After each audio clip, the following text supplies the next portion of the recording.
বাংলাদেশ গড়ার প্রত্যয় নিয়ে, এই আকাঙ্ক্ষাকে নিয়েই উনি যে মৃত্যুবরণ করবেন উনি নিজেও জানতেন না। উনি ছিলেন একজন হোটেলের সামান্য একজন কর্মচারী, কিন্তু গত যে ফ্যাসিস্ট সরকার তাদের জুলুমের সীমা তারা ছাড়িয়ে গিয়েছিল, তারই অংশ হিসেবে আমাদের রাজু ভাই আমাদের এই মুক্ত বাতাসে আজকে আমরা যে কথা বলার সুযোগ পেয়েছি, এই সুযোগ উনি আমাদেরকে করে দিয়েছেন।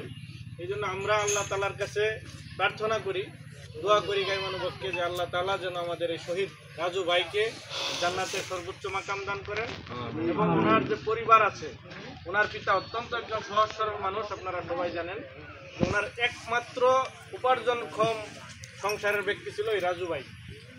আজকে আল্লাহ ওনাকে দুনিয়া থেকে নিয়ে গেছেন। তো উনি যে আকাঙ্ক্ষা নিয়ে জীবন বিলিয়ে দিয়েছিলেন, কিন্তু আমরা বর্তমানে এই বাংলাদেশে যে দেখতে পাচ্ছি যে ওনার যে আকাঙ্ক্ষিত যে বাংলাদেশ ছিল, সেই বাংলাদেশ আমরা এখন আর পাইতেছি না। বাংলাদেশের আজকে প্রত্যেকটা জায়গায় সে আগের মতো একই অবস্থা। চাঁদাবাজ, সন্ত্রাস, দখলদার, দুর্নীতি আজকে বাংলাদেশের একমাত্র এবং সবচেয়ে বড় সমস্যা হচ্ছে দুর্নীতি। আর এই দুর্নীতি মুক্ত একটি সমাজ যদি আমরা প্রতিষ্ঠিত করতে যাই, তাহলে যারা একমাত্র আল্লাহকে ভয় করে, আল্লাহ রাসূল সাল্লাল্লাহু আলাইহি ওয়াসাল্লামকে অনুসরণ করে, তাদের মাধ্যমেই এই আমাদের শহীদ রাজু ভাইয়ের যে স্বপ্ন, একটি বৈষম্যহীন সমাজ প্রতিষ্ঠা করা, এটা সম্ভব। আর এই কাজটাই করে যাচ্ছে বাংলাদেশ জামাত ইসলামী।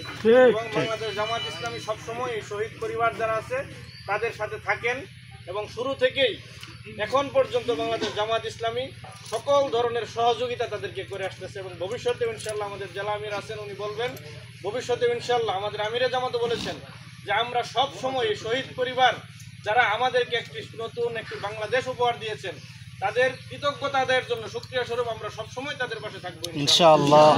সবাই এই শহীদ পরিবারের জন্য দোয়া করব, আল্লাহ তাআলা যেন তাদের উপর রহম করেন, তাদের অভিভাবক হয়ে যান, এবং আমরাও তাদের পাশে সবসময় থাকবো। আশাবাদ ব্যক্ত করে সকলকে ধন্যবাদ জানিয়ে আমার কথা শেষ করছি। আসসালামু আলাইকুম ওয়া রাহমাতুল্লাহ। ওয়া আলাইকুম আসসালাম। ধন্যবাদ মাহমুদুর রহমান। এই পর্যায়ে সংক্ষিপ্ত আলোচনা করার জন্য